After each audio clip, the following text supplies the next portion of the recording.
Welcome to the Pop-Off with Gene FitzMagic and friends. Your daily sports and entertainment radio show, live all over the world. You're going to want to hear what these guys have to say. With their hot takes, recaps, previews, and predictions. Sometimes these guys might get along, but most times, they won't. So see what happens when these guys pop off about the world of sports and entertainment. Good afternoon, everybody. It's Thursday, June 15th. This is the Pop-Off. I am Gene FitzMagic, joined as always by my man Caleeb Pinkett and Matthew Hamilton. There we go. Fellas? Matthew Hamilton. I feel like I'm in trouble. Well, you are, man, because you always got something to say. Garrett Cole's a douche. He's a nice young man. I think you might even be spelling his name wrong. He's a douche, and you know you would hate him if he was on another team, and you probably did when he was on the Astros. I did hate him. I did hate him when he was on the Astros. I used to have a couple of nicknames for him, and it was definitely not Garrett Cole. It was Garrett Cole. Having said that, I would gladly take him on the Blue Jays. So, but how are you guys doing? Can't complain. All good. All good. Yeah. We're gonna talk a lot of NFL today. We're getting ready for the season. Season's coming. The mandatory mini camps are opening up. We're gonna talk a little bit about the offseason with basketball that we're gonna get to enjoy now, seeing these teams transform. You know what? First, I guess let's start with some NFL today, guys. We're going to rank the AFC North quarterback wide receiver duos. This is always something fancy to me because you always can make a wide receiver can make a quarterback can make a wide receiver. What is the best combination of the two? Which we saw, Caleeb, do you want to go first? Yeah, I mean, but I think with this one, it's obvious. It's Tua and Hill. You know what I mean? Rodgers doesn't have. Well, I mean, wait. We're in the AFC. The AFC North. You said North. Oh, my bad. I thought I'm thinking AFC East. See, I think you did say AFC East. Did I say East? Yeah. I thought okay. So I'm not. We will get to East. We're just not doing them today. So here's what I'm gonna say. AFC East is gonna be the best division in football this season. It's gonna beat the AFC West. Okay, I'm just gonna say that. It's gonna be tough to get to that later. That's what I believe that. I think the teams are too good, especially if those Pats pick up D Hop today. He's there today. It sounds and like tomorrow. If they pick him up, it changes everything. Okay. Yeah, I agree. So, AFC North. What I would say, in my opinion, I think you got to go with Joe Burrow and what is it? It's not Jefferson. It's Jamar Chase. Chase. Like my bank. Chase. I think they're the best duo in the AFC North. I don't think there's any real competition there. I mean, Deshaun Watson and your boy from Dallas, you know what I mean? I know his name. You know what I mean? But it's like, don't disparage him. I know. My bad, man. I forget he even played for Dallas because it was such a little blip. He doesn't even play for bet. Dallas no more, and he's still getting shade. It's like just the fact that he even wore the helmet. It's like he's getting shade. It's not fair to him. So I apologize, but I still think it's Chase and Burrow. Then whoever else you want to put. You know what I mean? Like, I don't think it's fair. Like, who are you going to put? Like, the Steelers don't have it. You know what I mean? Ravens. Oh, did he freeze? Well, he froze at the perfect time because I'll say the Ravens do have somebody. Jackson and OBJ are a formidable duo. I'll give you my top four real quick. OBJ? I'd probably take Bateman over OBJ as a number one. See, I don't. I think OBJ is too much of a home run. But let me go through my four real quick, and you can tell me what you think and where you guys would differ. So my number one is Burrow Chase. To me, they're the number one in the whole league. I'm not saying Chase is the best receiver. I think he's the second best receiver in the league, but that combination is the most deadly in the league, I think. Yeah. So that's my number one. My number two is Jackson and OBJ. My number three is Watson and Cooper. And my four, I'll bring it right back to the Bengals. I think better than any other combo in that division is a second Bengal combination, Burrow and Higgins. So those are my four for this division. Where do you guys differ on any of those? Yeah, I have Higgins and Burrow second. Oh, listen, that could be definitely better than any other combination in the whole division. Yeah, I can see that. I think Higgins is so nasty. And Higgins is the number one on 30 other teams. Exactly. He's so good, and he's one of those big physical receivers who can get up and get balls in traffic and catch balls in traffic and make tough catches. And, Jamar Chase is a nasty athlete who can play the slot, play inside, outside, who's obviously so good. I go those two, and then like Caleeb said, then for me it's a precipitous drop off. Yeah. After that, because Deshaun Watson was awful last year. He was very bad. Do you expect him to be better this year, though? You would hope so, and you would think so, based on Cleveland's sake. Yeah. So Cooper and Watson will go there, and Elijah Moore's no slouch either. I think he gets back on track. He definitely does. He would have gotten back on track with the Jets too. I think he just needed to get away from the Zach Wilson experiment. I don't know why we traded him. I thought he would have been just fine with Aaron Rodgers this year. Yeah. Me too, actually. But Cooper's such a tactical route runner. Like he's so good at that, and him and Watson are a good combo. And then I think people are forgetting that OBJ hasn't been a number one receiver in like 5 years. Like it's legitimately, but to be fair, he is a home run threat at any time. We thought the same thing when he went to LA. Is he still? Last time we saw him, he was good. He was pretty good in LA, and that was the last time we really saw him. But he wasn't amazing. He was pretty good. He almost won the MVP of the Super Bowl that year. He was close. Almost won. He played a quarter and a half. He got hurt in the second half. He couldn't have. He needed more stats, but he was close to it. Yeah, I know. I hit the over on the receiving yards in the first How did that work out? Excellent. The over in the receiving yards was like 70 or something. He had or whatever it was. So he got that early. But and then Pittsburgh. I like the receivers, but Kenny Pickett. So I can't. Yeah, he needs some time in the oven still to cook. Yeah. What were you about to say, Caleeb?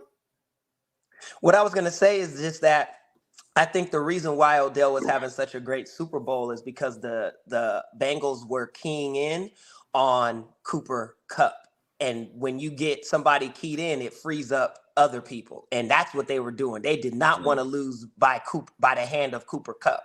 So it then created open areas for Odell Beckham Jr., whom they were not expecting to play at that level. But again, in football, it's just a single game. So you don't have to play in any game. It was like when the Giants picked up a receiver named Victor Cruz, and he comes out for a game against us in Philly. And nobody knew who he was, and he goes for 160-something yards and 3 touchdowns, right? Because nobody knew. Like, they didn't know what to guard. They didn't know he was good. So it's not that they didn't know with Beckham, of course, but he had been not who he was for a couple seasons. And then they're not there.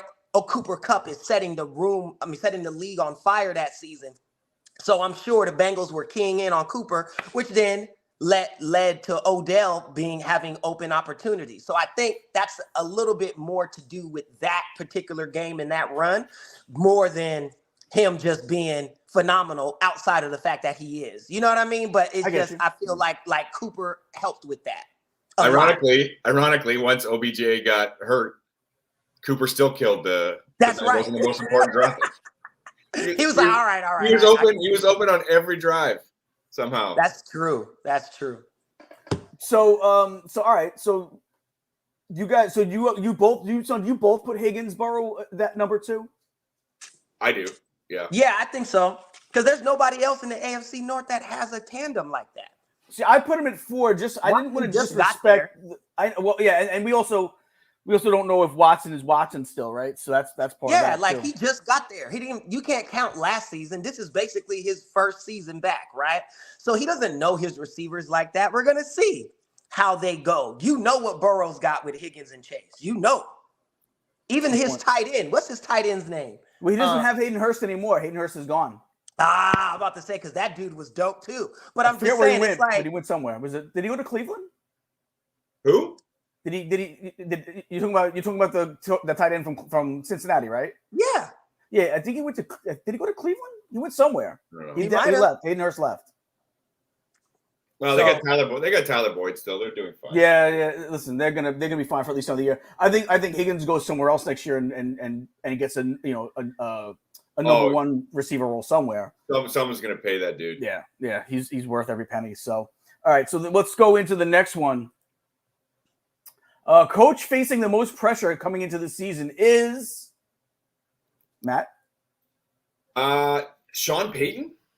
Ooh. You think so? Right on 1 year, first year in. Do you think he's already? Actually, I don't necessarily think so, but I think it's an interesting thing to talk about because they're coming off 5-12, an abhorrent season. Like it was expected to be a playoff year. Besides, yeah, I mean, how many primetime games do they have? Like 6 or something like that. But so they're coming off that, and he has a lot of pressure. Like Russell Wilson went from being a dude where like people are like, oh, how has he never got an MVP vote? Well, he's never deserved one, but people don't understand how the MVP votes work in football. But Russell Wilson, and he gets this absolutely massive bag. And guess what? He was beyond terrible last year. He was awful. And so he's been brought in to fix Russell Wilson. So, and they can't get rid of Russell Wilson. They're stuck with him for at least 3 more years before the cap penalty becomes manageable. So this year with him is the most important because if he's brutal again, Denver's fucked. Yeah, because they better hope they have a Brock Purdy. Yeah. Seriously, imagine having a $50 million quarterback and completely shit the bed. Yeah. Yeah. Anyways, what about that was what I wanted to bring up just to talk about. Is there a main guy that you think specifically though? For me? Well, first, Matt, real quick, is there another guy besides him that's facing pressure? And then Caleb, give me yours. Okay. Well, I got 2. I think Sean McDermott, because Buffalo's been at the precipice of this, like they're the team. And I think if they don't make it to a Super Bowl this year, he might be in trouble. I don't think then he's in trouble because I don't think they're going to make it to the Super Bowl this year. Yeah. Well, I mean, don't you think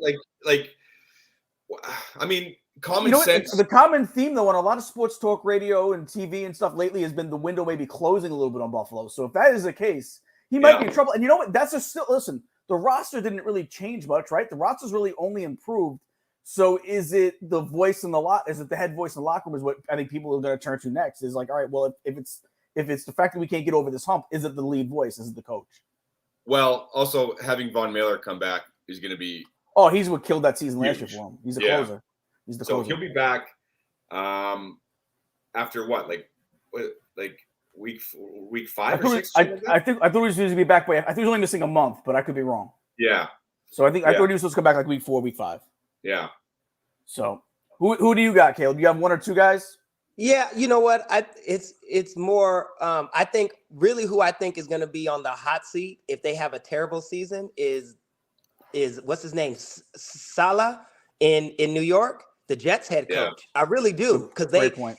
If it goes, say they don't make the playoffs, just say that. I know, Gene, it's blasphemous. Close your ears. Don't put that voodoo on you. But let me just I'll put real quick. Spoiler alert. I have the same guy as you, so I'll let you go first on your points. Oh, okay. Because points. I just believe there's so much hype, so much push that if he was to fail this season, it's going to be really bad. They're not going to blame Aaron Rodgers. They're going to be like, they got all the good. They're going to say maybe it's him that needs to go. I'm serious. So I think he is really on the hot seat a lot, like more than what people would imagine. And you know who else? And I'm not hating, I promise. I think Mike McCarthy. I really do. If Dallas does not perform this season, and what I mean, they have to get to the NFC Championship. They can lose, but if they don't get that far, Jerry's going to be wanting to make a change. I feel it in my bones. I feel like Mike McCarthy is really on that hot seat. If Dallas underperforms this season, they have to get past where they were last season. And if you know what I mean, so like he couldn't lose to Frisco 3 seasons in a row in the playoffs. That's it for him. Like I really believe that. So I would say him. I would say it's Salah in New York, and then McCarthy right behind him. That I feel more so than anybody. Dude, I would agree with you. Because I would say I had the exact same order too. Listen, and that's not a knock on Matt's team because I put my own team there. Yeah. Matt, go ahead. I'm just going to push back on that for a second. While I agree with both of you, Jerry Jones is so stubbornly loyal to coaches for some reason that I just don't know. Like he kept Jason Garrett. But see, 3 years Jason past Garrett was the his expiration boy, date. though. He loved Jason Garrett. I don't see that same dynamic with him and McCarthy. Plus, Jason Garrett had red hair. That's true. And you know what? Both good points. He might have had a curse on him. Saleh, But for in all things- honesty, I think the relationship was way different with. he'd been in Dallas He Cowboys as came a up. player. He was groomed. He was the OC Yeah. there. He was like the wonder kid that everyone wanted to hire and this and that. And yeah, that's true. I think also if he would have fired Garrett earlier than when he should have, I think that would have also been admitting that it wasn't the right pick from the beginning, maybe even that he never was able to really kind of get that team over a hump. I think he was fighting against that. Didn't want to be looked upon as someone that picked the wrong coach. But maybe he just wanted to prove that the Cowboys could go 8-8 every single year under Garrett. Yeah, and there's nothing better than always being mediocre. Yeah, and always having an opportunity to win that division on the last game of the year and blowing it. That was always nice. At least it's consistent. Yeah, the consistency is key. I had the same exact players coaches as Caleeb. I had Saleh first and McCarthy second. Saleh, with all the stuff they put in this team. You know, they added Rodgers. They brought in the last couple of years. Brought in all these other players. We have like the best young team, the best young players in the league. Pressure's completely on him. If they don't make the playoffs this year, I think he gets fired. I wouldn't fire the GM. I give the GM. He's done too good in the draft for me to get rid of him. I know there's some people saying they both go. I don't get rid of the GM. The GM's done too good with his draft picks for me to do that. He's made too many good moves. But Saleh would have to go. I'd have to start fresh with somebody else. And I say Mike McCarthy too because. It's year 3 in Dallas. We haven't really seen it. He's been able to kind of sit back and say, well, I haven't been calling the plays. Well, now you are calling. This is the year he's calling the plays this year. So he can't hide. I love that. But that's what I'm saying. So he can't hide behind the fact, well, it's almost like, I couldn't, it's not the same exact thing. But it's like when Caleeb says, oh, the GM or the coach going out and shopping for their own groceries. I could see an offensive mind saying, listen, I couldn't shop for my own groceries, meaning not the players, but call the plays that I would have called for us to win games. He doesn't have that excuse anymore. Now it's on him, and we're gonna see if they make the playoffs this year, he's good. If they don't make the playoffs, if they go 9-8, miss the playoffs, I can't see them not moving on from him. But to me, it would make too much sense to not. I mean, it also depends on where that offense is ranked, I guess. Because that's his big thing is his offense. But if he doesn't get that offense cranking this year, he has no one to hide behind. This year it's on him. So that's why I put the pressure on him this year. All right, let's get into the next one. All right, who's the most improved team for 2023? Caleeb, who do you got? Jeez. I would have to say the Jets. Because the quarterback changed everything, right? And there you can argue other teams, right? You can argue Baltimore. You can argue even Miami, right? Adding Jalen Ramsey and, all of this stuff. So, but I think it's the Jets because of how important the quarterback position is. Landing Aaron Rodgers was monumental for them. Like I just feel like they are the most improved team. All the other teams are kind of in the same area. Like even us with the Eagles, we were able to replace our losses and seemingly be even slightly improved if you want to, you know what I mean? But everything has to be proven. I'm just strictly speaking on paper. I think the Jets made the biggest leap because that acquisition of Aaron Rodgers changes their entire scope of what's a possibility for them. That's what I would say. I got the Jets. I got two teams. I got the Jets and I got Cleveland. I think Watson. I'll start with Cleveland. I think Watson gets his groove back a little bit this year. I think you know what? He's too talented for it to all fall off by missing a year. A lot of players miss years early in their career and bounce back after the second year back. I think the rust is off. I think he's ready to go. Training wheels are off. It's his offense now to control. He's got a hell of a squad around him. You look at that running game, the receivers they got, the tight end they got, and their defense. The defense is going to put them in good positions. They're going to shorten the field for them. So they are in good position going forward. I think they're good. They were 7-10 last year. I think they're at least 10-7. And the reason why I only say 10-7 is because listen, that's one of those divisions where they knock the hell out of each other. You know, they beat the hell out of each other in that division. So I think that's why I have them going at 10-7. The Jets, I have an improvement. Now, I guess I'm a homer, maybe. Call what you want. I have them going from 7-10. I like homer. I could be a homer. It's fine. But I am going to 12-5. I think I looked at their schedule. I have them starting out 3-3. but then I have them going on a nice big 9-2 run to end the season. I have them going 12-5, and for the same reasons that Caleeb said, with also other things. We're getting Breece Hall back, who last year looked like he could be a future top All-Pro back in the league. We lost him before he had a chance really to get going. Again, we had another good draft this year. I love the kid they drafted. I know a lot of people don't really know much about him because he came from a small school, but some of the things that he can do, just like with his athleticism, is outstanding. Even if you just set him up on third downs to rush the quarterback, he's gonna disrupt third downs for a lot of teams. So I like the players that we brought here.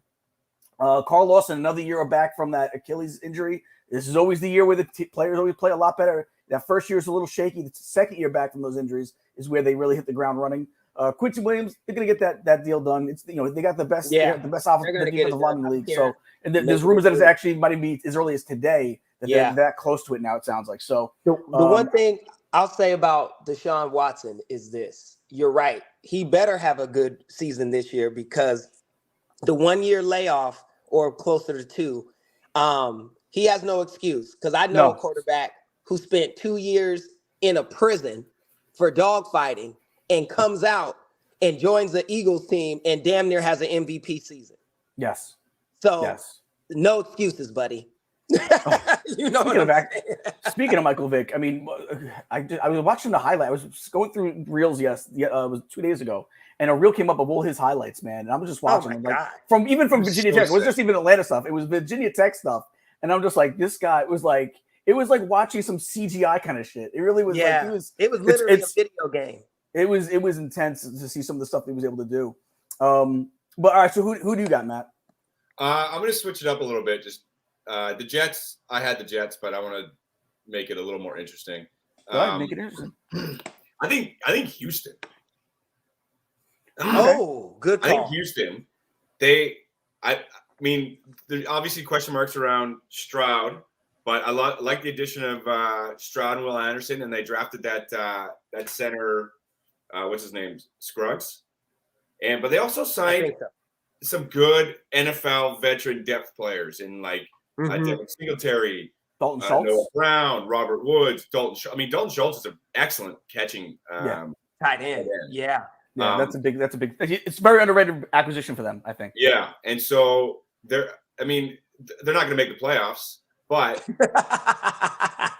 they were so awful last year. They were not competitive. They got trucked almost every week, and I think that's going to change this year. So that's going to be a big improvement.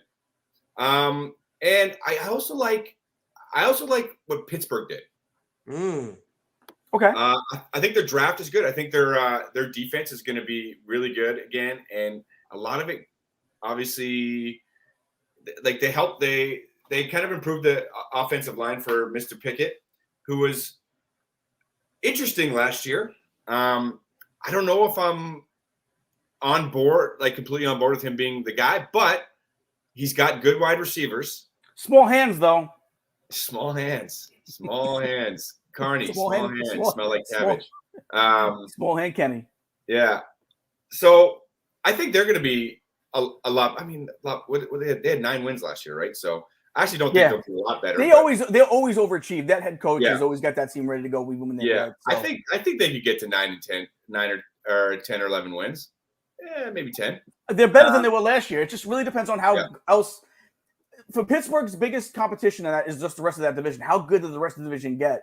That's still a tough division. You know, Baltimore's going to be better with a healthy Lamar. Obviously, the Cleveland's going to be better this year. We've already discussed what they got going on. And Cincinnati's a Super Bowl. And Cincinnati's a Super Bowl contender every year with Joe Burrow. So that's the thing that I think the one thing that holds Pittsburgh back is they might not be as far along in the process of becoming a contender as those other teams in their division. But the one thing they have in that division is there's Cincinnati always has at least 2 or 3 games a year where they lose. You go, what? Yep, and that'll be one of them. Yeah, and so that could be one of them. And that's what I was saying before about the division. They beat the hell out of each other. So even when they're not that good, they still beat the hell out of each other anyway. So there's always that. So I think the Jets is the right answer. And I think for like I said, Aaron Rodgers is the main reason, but they also have a lot of other people coming back and some additions in the draft and whatnot. So I think that's what part of it really is. But all right, let's rank NFC South coaches. You know what? I'll go first on this one because this is such a putrid division for coaches. It really is. Like yeah, was that like say, wait, who's the coach over there again? Now Frank Reich to me is a fantastic coach. I have him number one, which I'm going to guess. I will go on a limb and say that that's probably all our number ones in this division. Yeah. I got Frank Reich number one. I think he got a raw deal in Indianapolis. I think that team just was not a good team, and it was beyond coaching for him to be able to fix. But I think if given a chance, he would have turned that team around. I think he's going to be fantastic in Carolina. Then I got Arthur Smith in Atlanta. Then I got Todd Bowles in Tampa. And then Dennis Allen brings in the rear for me in New Orleans. I got to be honest. You could have really put Smith, Bowles, and Allen in any put them in a cup and shake them out and just grab whichever name came first out of a thing like that. None of those coaches inspire me. I've had Todd Bowles. Todd Bowles might be one of the best D coordinators in league history. He just cannot coach a team, and I feel bad saying it because he seems like every interview you see him in, he's just a hell of a nice guy. He seems like such a nice man. Just cannot be a head coach. We look at his record there as head coach. He had that one good year, 10-6, and they actually missed the playoff because they lost the games they needed to win at the end of that year. But if you look at wherever he was a D coordinator, all his stops as D coordinators, he's always had a top flight defense. So I feel bad putting him this far back. But as far as head coaching is concerned, he just has never really had the goods. And again, it's a shame because he is such a nice man. I really wish I could put him higher. I wish it would have worked out with the Jets for him. But that's my order from 1 through 4. Frank Reich, Arthur Smith, Todd Bowles, Dennis Allen. Caleeb, what's your order? For me, okay. I would put Frank Reich at the top, so I agree. I agree with you with Todd. I really like Todd, but I agree. He's just not everybody can be the lead singer of a band. It's just different. You know what I mean? It's like Eddie Van Halen was not the lead. I don't care what the band's name was. He was not the lead. You know what I mean? So he's Kelly Rowland. Really good at that. Really good. He's definitely not that because he was the lead guitar. But what I'm saying is he needed David Lee Roth, right? And maybe Todd Bowles is that guy. Let him have lead guitar. He'll make sure the defense is right. But being the guy, it's just not him, right? But I don't think his team is that good either. So I don't expect too much out of them. I expect more out the Saints. I think David Carr is going to show a drastic improvement because the Saints are a good team. People are acting like they're like trash. No, they're not. He actually has some really good pieces there. So if that coach is halfway decent, because see what a great quarterback does, they give you, it's like two coaches, right? Because you got your coach, but then you have your coach on the field, and that's your quarterback. I think David Carr is that. I think he's going to be decent. And I actually expect the Saints to make noise. Who else I think will is Atlanta. Atlanta's offense is stacked. They got nasty receivers, and that tight end Pitts. If the quarterback develops, okay, he's got to develop. That's a major question mark. So I'm like, if the quarterback plays well, and I know, and if was a fifth, we'd all be drunk. But for example, if the quarterback plays well, I think it can be something. I don't expect nothing out of Tampa really. So I'm so sorry for Bowles. And then I think Carolina. I think Reich is great, but I don't think he has the pieces there fully yet, too. There's some, but it's not complete. So, it'll be interesting. I think it's a garbage division, and I think the Saints come to the top. I'll say this, because I'll agree with you to an extent. I think the Saints are stacked. I think they are. I think they might end up with maybe even a first-place team or a second-place team. And you're going to say, well, how could you put Dennis Allen as the worst coach? Because I think they'll win in spite of him. I think that you're right. I think they have a stacked team. I think they still underachieve. For a team that should, in that division, possibly win 12 games, will probably win 9 games. Do you know what I mean? Listen, I'll be lying to you if I told you what the rest of their schedule looks like. I don't know offhand. But with that division, that's a division that any team could really sweep the whole division because there's really no great teams in that division. So if one team could actually stand out and just sweep everybody, they're good. They have the roster to be the best team in this division by far. Yes. And sweep this division. There should be 6 wins right there for them. And maybe I'm exaggerating, but at least 4 wins. There's at least 4 wins in that division for them. I feel like he's an underachieving coach. I feel like he doesn't get the most out of his squad like he should. So even if they win the division, I could see them winning it only at like a 9-8 and underachieving with this team and maybe being one and done in the playoffs. Yeah. And it's a shame. And I think because of that, I think they need to make a move because this is a team that's ready to win. Derek Carr is a win now quarterback. He's got it. Don't get me wrong. He's got his warts. He's got his wrinkles, but you can win with Derek Carr if you got a team around him. They got a hell of a receiver in Chris Olave. Yep. You add a little bit more pieces to that defense over the years, and you can see that defense get even better. I think they'll have a nice bounce back year this year too. But again, so I'm praising them, but I'm also saying that I think where their weakest part on that team is the coach. I think the coach will underachieve with that squad. So where I do think they will have a decent year, I just don't think that I think they'll do less than they should because they'll do it in spite of the coach. Matt Hamilton, what about you? Matt Hamilton. Matt Hamilton. I find it a regal like British name, Matthew Hamilton. Yeah, it is, right? I don't know. I always find it difficult speculating about coaches because there's so much that goes into it, and you know, you do a hunch move and it works out and you're a genius, and it doesn't work out and you're a moron, you know. So I don't like to clown on coaches too much. I think Frank Reich's probably the right move, but I have Bowles last. I thought he was awful last year. Yeah. And it came down to and he seems like a good dude though. Like I want to really like him, but it came down. I remember it was coming down to the wire with Tampa Bay. They were somehow still alive in that division, which was an absolute dog shit division.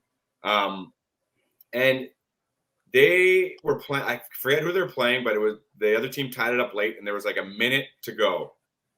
And they ran a couple plays. They didn't call a timeout.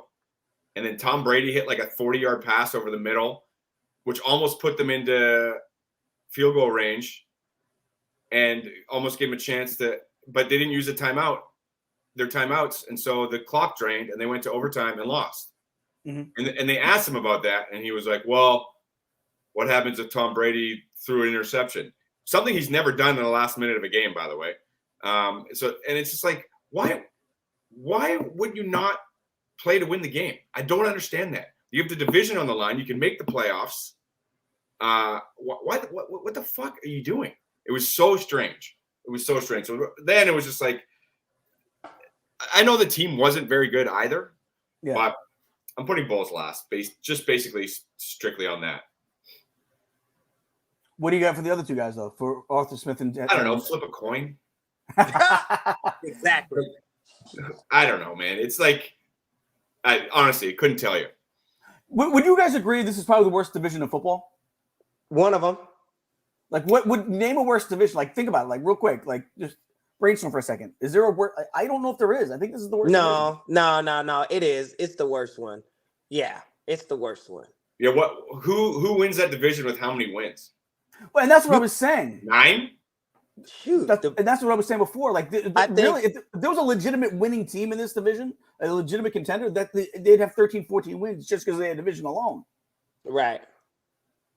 So, all right. So yeah, Frank Reich is obviously the guy. I think that Carolina's, especially if they landed on that quarterback, that's going to be a team that you have to worry about for years to come. Yeah, they're building that defense up. They got a decent young offensive line.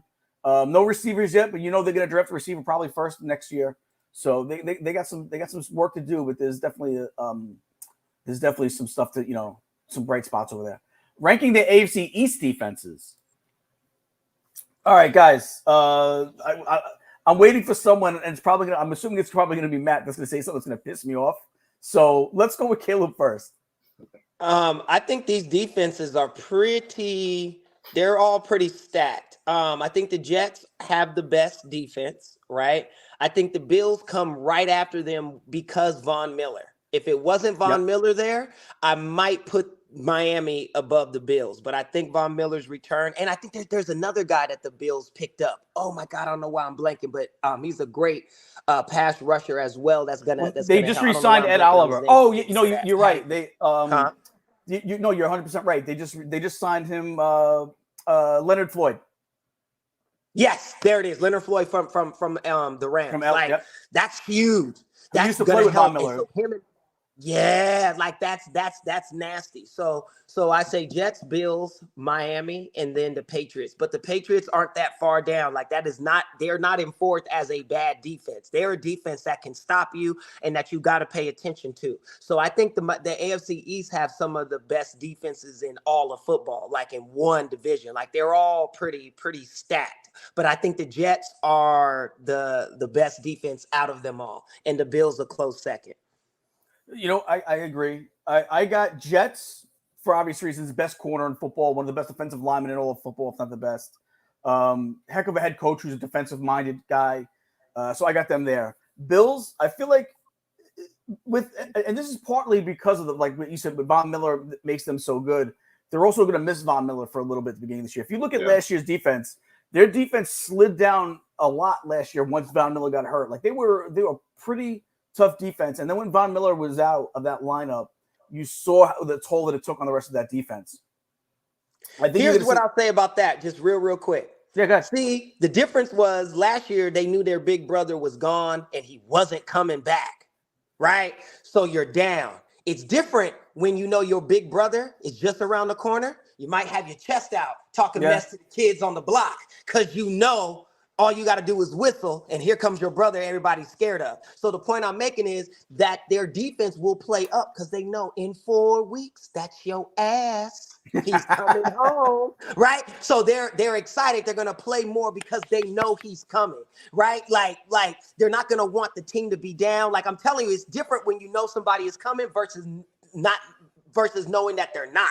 You know what I'm saying? And I think it will have an impact on them emotionally, and even having your boy Hamlin out there, right? Yeah. Like just that alone. You know what I mean? Like I'm that's my only thing of why I would give him that. But go ahead, I digress. Sorry about that. Matt, who do you have? Give us your top four. I have the Jets last. I knew he would. You know what, Matt? I think Sauce Gardner's overrated, dude. I feel like you're just doing this thing. I feel like he's trying to grind my gears. There's no way. No, I got the Jets first. But what Caleb said, this is I got the Jets. I got Miami, Buffalo, and New England. But they're all, like Caleb said, they're all going to have a good defense. And the only reason I have Buffalo kind of down a little bit is what you said. It depends on when Von Miller gets back and if he gets back to the level that he was at, which I imagine he'll be reasonably close. But we do forget though, he's not a spring chick. He's been in the league for some years now. He's not young. When they signed him, and I was like, I think he's past his due date, and he was fucking awesome last year. So I think he's still got 2 years left. Benefit of the doubt. Yeah. But what happens is this though, guys. It's just perception is everything. So even if just him alone, you got to put 2 people towards him. That changes everything. Yeah. That changes the whole dynamic of the line there. I agree. You know what I mean? Like it's gonna be somebody we're not even mentioning who's gonna get the most advantage because of him being there, of Leonard Floyd and Von Miller on different sides of the line. Like there's gonna be somebody we're not even mentioning that's gonna have like a Ed Oliver. You might see Ed Oliver have a monster just because like a breakout season because there's not enough people to block everybody, and they have to put 2 towards Von Miller and then pay attention to Leonard Floyd as well. You know what I mean? So it just the presence alone changes the dynamics. Yeah, agreed. Like Jalen Ramsey and Xavier Howard is very. Yeah. You know what? I thought last year the Jets had the best. Jets and the Eagles, I thought had the best tandem last year. The Dolphins are right up there with those 2 teams this year. They are right there neck and neck with those guys. Absolutely. Like that's and like I said, that changes the dynamic. So whoever plays safe, strong or free safety on the Dolphins can have a breakout season when you got lockdown corners. Now you can play ball hawk. You know what I mean? Yeah.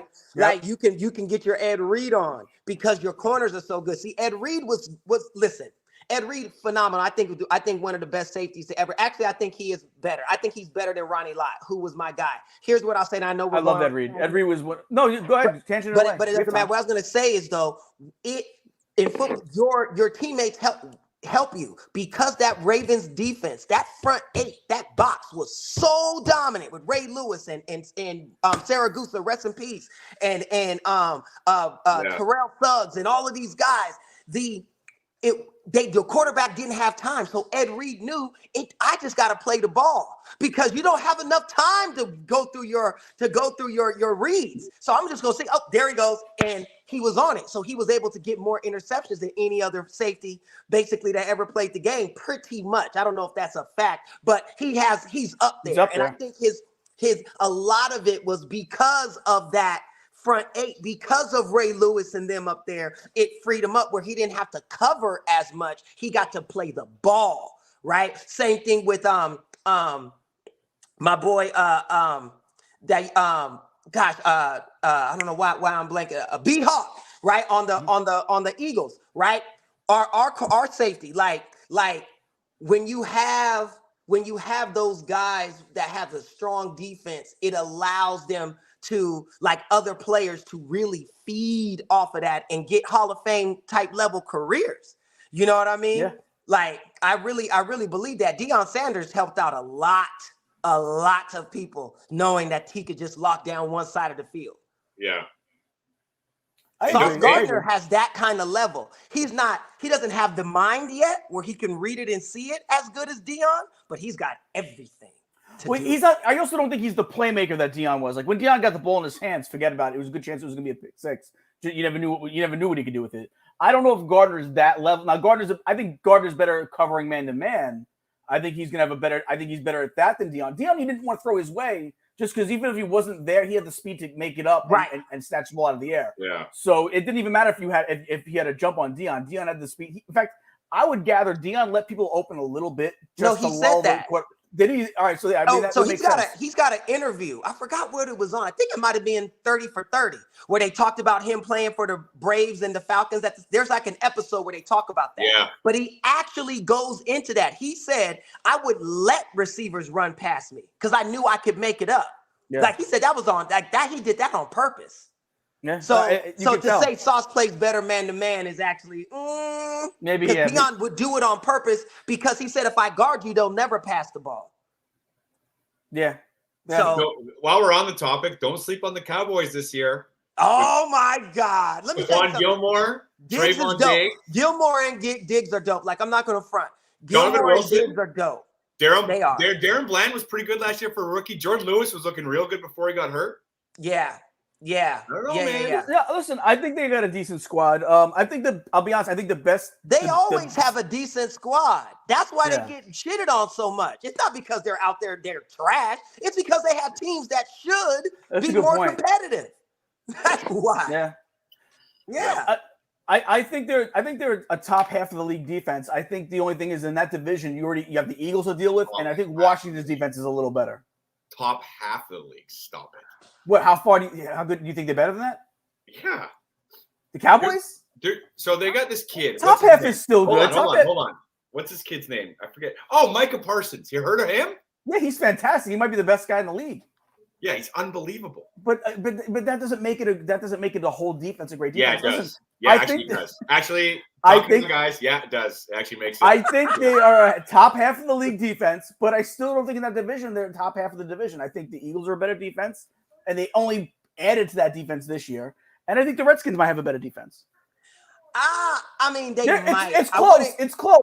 But yeah, you can definitively say the Cowboys are better than the Redskins this year defensively. It's close. Yeah. I mean, the Redskins are going to be competitive this year. I think so too. I think they're going to.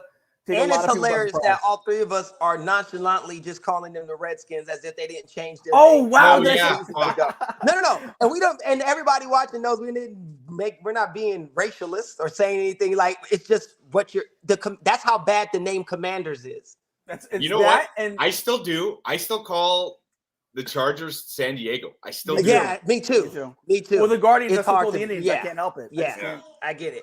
Actually, I was saying the Raiders were in Oakland too. I mean. Yeah, I still have that. So I apologize to any Native American listeners. It was totally unintentional. So racist, dude. You're so racist. You know, I love how Matt tries to call me out on stuff all the time. Like Matt, he tries to throw me under the bus. I like it. It keeps me on my toes. Lets me know who my friends are. Yeah, so, there it is. All right, so we're gonna switch gears to the NBA. Actually, no, Matt, you didn't give us who do you have as the as the last two defenses? I gave it to you. I had New England last. And okay, all right. I missed it. Third, based on whenever Von Miller comes back or what his situation's like. I like Miami. I may be a little starstruck by their cornerbacks, but yeah. I think all defenses are good. Well, remember, 2 really good shutdown corners makes your front 4 look a lot better than they would have otherwise. Right? Yeah. It gives them extra time to get there. So yeah. All right, and you know, and this I did actually. We're not going to go to the NBA just yet. Before we get to the NBA, we're going to rank the NFC West wide receivers, which I think is kind of a tough division to really rank because there's some good ones, but there's also no, ones it's that not. I think are sneaky. It's simple. The best wide receiver in the AFC West. No, NFC West. NFC West. Oh, NFC West. Oh, even the NFC. Debo Samuel. Get out of here. You put him as number 1? Who's better than Debo in the NFC West? That you would say? I would this year Cooper if I was Kupp? taking. No, I have him as number 2. I like DK Metcalf. I'm in love with DK Metcalf. No way. I think he. Okay, no. I get it. DK, talent wise, absolutely. He's like a Terrell Owens, right? He can play baseball, kickball, tennis, ping pong, darts, like everything. He's one of those athletes. But Debo Samuel, give him the ball in any situation. Hey, baby, sorry, my goddaughter is here. Real good. It is. You want to go? So look, this is Sage. Oh, hey, Sage. This is my daughter's goddaughter, so I guess I would be her grandfather, something of that nature. But grand godfather, yeah, you'd be the fairy godfather. Exactly. Yeah. Right. So what I was saying is, I think Debo is because of all the things he can do out of the backfield, short. He can turn a 5-yard slant into a 85-yard touchdown, and Matt knows that for certain. He's seen it with his own eyes to his devastation, right? He's so durable. He can do so many things. I think it's hard to say that anybody is better in the NFC West as a wide receiver than that dude. Because you could put him. You don't want Debo. Yes, me it's Debo. See, the durability thing is the one reason why I knocked him down a notch or 2 is the durability, because he does so many other things. It's, when you got a guy that it's going to take, the more hits he takes, the more chances he's going to get hurt. Why do running backs not last as long? Because they take more hits. And what do they do with Debo Samuel? And to his credit, he can do it. But they put him in the backfield a lot, and they let him play running back a little bit. And I think that's one of the things that hurts him later on in the season. But that's what makes him the best wide receiver in healthy. Because I can do anything with him. But so I would agree with you. When healthy, he's like a queen. No disrespect, but he's like a queen on a chessboard. Pause. Any move, it makes the queen like so powerful. You know what I mean? Like that's what I mean more so. I agree with you to that extent, but the reason his durability is why I knocked him down, because he does get hurt every year. He'll miss a game or 2, and I always feel it's because they let him do all these other things. He's always there in the playoffs, though. He is always there in the playoffs. He's never hurt when he got to play Dallas. He's there when it counts, I guess. So, but I had DK Metcalf as number 1. Okay. And these 2 I actually had neck and neck. And I don't mean it for last year. I mean it for this year going forwards, because I really don't know what to expect from the 2 of these guys. But these are my 2: is Cooper Kupp, Debo Samuel. I have Kupp 2, Samuel 3, but you could sway me. I'm not really sold on that order.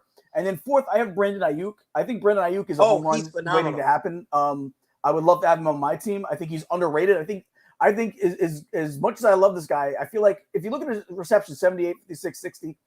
It's not even like he's had a breakout year, but I feel like he's on the cusp of it. I feel like it could happen at any point, especially if they have their quarterback situation correct in San Francisco. Yeah. There's just something about him that just says breakout stardom. I think this is a year where he might not be a household name yet. I think this is the year that he actually stands out and he becomes a household name right there next to Debo Samuel. So those are my 4. Okay. What was your full 4, Caleb? I would say mine is Debo Samuel, Cooper Kupp. I like Brandon Ayuk, and then you could throw in Christian McCaffrey. He's another guy you can line up everywhere, though. You're right. But that's what I mean. Like it's that San Francisco team is going to be a problem. I know in Madden it's going to be Miami and Frisco this season, like the teams that get picked the most. And then the Eagles. But that's what I'll tell you where Hawaii would have, as good as deep as they are. Could you imagine if they would have tried to go get Hopkins? Oh my God! Because there's room for him. There's room for him. That's on that what squad. they should have did. Because that was my dark horse to go out. John and get Lynch should have got him, because what that does is free up my boy and free up your boy. Brandon Ayuk would benefit the most out of Hopkins going to Frisco because him and Debo are going to get all the attention. But listen, you still got to stop Kittles. Jesus Christmas, man. That is a nasty and the running backs and whoever the quarterback is, they're probably better hope it's not Trey Lance.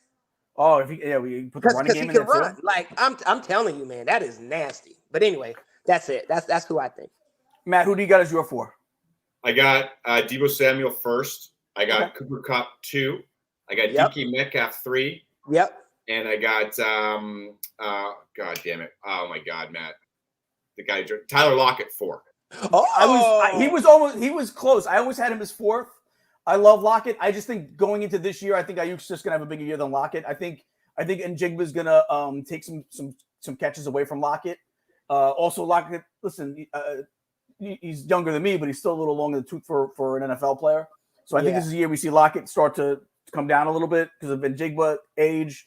And I think this is where you see Brandon Ayuk ascend a little bit and get ahead of him. I think that's the only reason why. I think if you were to tell me who I thought would have been like 2 years ago or last year, I probably would have Lockett on this list and not Ayuk. So yeah, I love the Lockett pick because again, I was right there. I was like, do I do Lockett? Do I Ayuk? And then I said, you know what? I feel like Ayuk is just the guy this year for it. You know. But great job, guys. Let's switch to some NBA. But before we get to NBA, let's just take a short commercial break, and then we will do the NBA. So, Patty, take us to commercial. Yeehaw!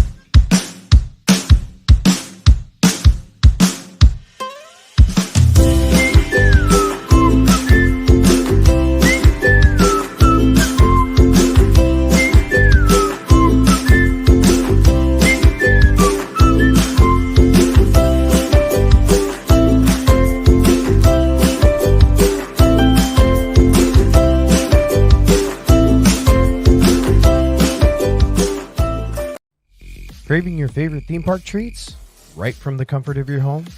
Introducing MainStreetTreat.com. We bring your favorite treats right to your doorstep. Visit MainStreetTreat.com today and go ahead, treat yourself. Happiness is addictive. Passionate about spreading laughter and creating smiles worldwide. Happiness is addictive. Brings our global community together through humor, optimism, cheer, hopefulness, and merriment. Happiness is addictive.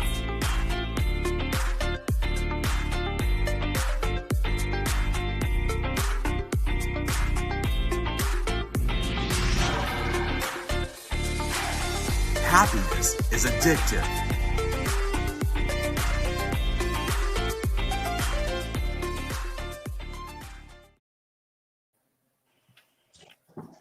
All right, we're back. Didn't we have one more commercial? He caught me off guard. I wasn't ready. All right. Just be professional, please. I'm sorry. You're right. I thought we had one left, so that's why I wasn't quite ready. All right. What do we got next? We're gonna go to a little NBA. There's been a ton of Bradley Beal trade rumors for the past forever years. I feel like since he's been in the league, he's been subject of trade rumors. It looks like this is the year that's really going to happen. They've had the GM is already talking to his agent, finding a good fit. So let's go with one of two things. Where do we think the best fit for him is, and do we think this is really even going to happen in the first place? And where does he end up, Caleeb? I mean, he could go. He's a gun for hire. He could be a huge addition for a lot of teams in the NBA, right? So like he could be huge for the Bucks. I think he could be big for Miami. I think he could be big for LeBron in LA. I also think he could be really good for the Kings. Imagine him joining that young team, right? Yeah. Like that's what I'm saying. Like he would be great in Phoenix. Him and Booker and Durant, like, because you remember he's still young and he's hella talented, right? He's only in the first year of his contract, right? So it's I'm saying like he would fit in well in a lot of places. If I was him, I would want to go to Sacramento. I may want to go to Phoenix, right? LA would be something quick because LeBron's only going to be there for a season, maybe two more. That's it, right? So he would have to know he really wants to take over that team because he's young and in the first year of his 4-year max deal. But I think going to a Sacramento, going to a Phoenix, maybe even if Ice Tray stays in Atlanta could be nasty. Like it's just that's what Atlanta's missing. Huh? That's what Atlanta's missing is another guy. So that's what I mean. Like, there's no one destination for Bill. If I was Bill, I'd be looking at where I would want to be and then who I would want to grow with. Because if he went to Sacramento, I think that's like dynasty talking. Like, if they win a title, like they at least at minimum contend for the next 5 seasons without a question. And I mean like deep contend. I think he's the only player right now currently in the league with a no trade clause is Beal, I believe. Yeah, because I know he has one. So much money. So, and then because they just can't move him, he gets to pick. Yeah. Oh man, this is the best spot to be in. It's the best spot to be in. I would look for a young team that I could get a good 5-year run with, and I think that's good for his age. Like, go with that. So that would take the Lakers out for me, right? But Phoenix. Is it because you can link up with Booker? KD may got 3 seasons left at this level, right? And then he's going to start tailoring off. Some people would argue he already is. But Booker? Oh, no. He's just getting started. So to be there with a guy like that? I'm gonna name 2 places. One that would make me very happy, but the other would make my man over here, Matt, very happy. And I'll start with his.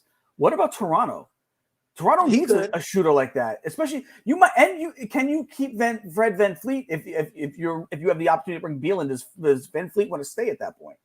Like, it could be so many different dynamics that this reaches. Besides the fact that they need a guy like that, they have a bunch of 6'9" guys, right? 6'9", 6'10" with great length that do all pretty much the same things. Now you had a guy here that could score from anywhere, create his own shot, like a Bradley Beal. Does Fred VanVleet stay, Matt?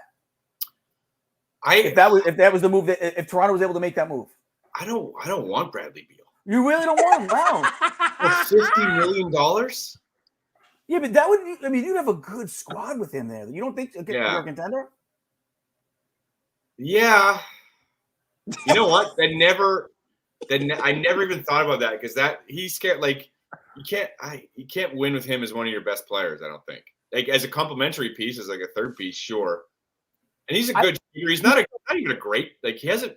When's the last time he had a great season? 3 years ago? Probably. Yeah. But he's also been banged. He's also been hurt a lot lately. That's been part of it. And you know what? Let's face it. When you're hurt on a good team, you play through some of those games. You play more games than you should have. But when you're hurt on a bad team and you're a really great player, you play less games than you should because why risk anything, right? So that's also part of it. Although Washington was a little frisky last year. I like the Sixers. Oh, Sixers would be. Think about everything that Harden couldn't be, he would be. Yeah, because you can bring in a Fred VanVleet or a Chris Paul and somebody to be the point guard. You have pieces to trade with. I probably wouldn't trade Maxey. I don't think his value is going to be. I wouldn't trade Maxey either. I wouldn't trade Maxey. So, but I think you can put Tobias Harris in there to balance contracts. Anthony Melton. Melton and then do all your picks and pick swaps and whatever the fuck you got to do. I think that would be great because give him a pure like a good shooter with Joel, and if you get even if Harden comes back, but if you don't go Harden, there's good options at point guard replace wise. So I like the Sixers. I like the Sixers too, and that might make them the number 1 team in the East at that point, right? Like, who else is? They were already in a number 2 or 3 seed, so that addition, Boston would be a fantastic spot. You trade off Boston with Jaylen Brown, maybe. He's an upgrade from Jaylen Brown. What about with the Knicks? My team. Does that make the Knicks now a top 3 type franchise in the East? It's going to be many guards already. Say again. I know they have so many guards already. Like a guard. But you're going to trade. You're going to have to move some guards. If you're going to trade from, you're going to move some of those guards. You're going to move Grimes. You're going to move quickly. Right. RJ Barrett. You're probably going to have to move. You're probably going to have to move Barrett. Well, no, they have. Who else? They have. Who's their small forward now? They have Kyle Kuzma. Or is he a power forward? Are you talking about the Wizard? Do they? Kuzma's a free agent, isn't he? What happened? Isn't Kuzma a free agent? Is he? I didn't think he was. I don't know. I don't know if he is. But if he's not, like him and RJ Barrett kind of like do the same thing. So let's find out. Let's see if Patty can beat you to the punch. Probably not. But let's see. Actually, Patty put something in the private chat. Let's see what he said. Yeah, he's got Beal's contract and $250 million guarantee. Yeah, he's making $50 million a year. You can put that right on the thing, Patty. You don't have to put that in the private chat. Just put that on the thing from now on. He has a player option for $13 million next year, so he's definitely gonna be a free agent. Yeah, he's opting out of it for $13 million. I mean, that's chump change to NBA players nowadays. Depends on their level. He'll get. But he's gonna get more than that. He'll get more than that. Kuzma. Somebody will overpay him. I don't think somebody he's will worth overpay that. him. I don't think he is either. But there's a lot of players that aren't worth $20 million nowadays. He's more $20 million. concerned about his outfit than he is about his game and his Instagram and whatever. Yeah, that kind of man. Go get out of here with all that. But I do agree. I think in his head he thinks he's worth more than 13, and I think he'll get more than 13. He can think he is all he wants to. He'll be one of those players that a team signs because he's the name, and he'll drag it. It'll be a contract you're trying to get out of in 2 years. He don't add no value to nothing. I agree, but he is a name. But he isn't. You're just sour because of the Laker experience. Yeah, like that's it. Like, okay, he played for the Lakers. Good last year. Mark Madsen played for the Lakers too. Who cares?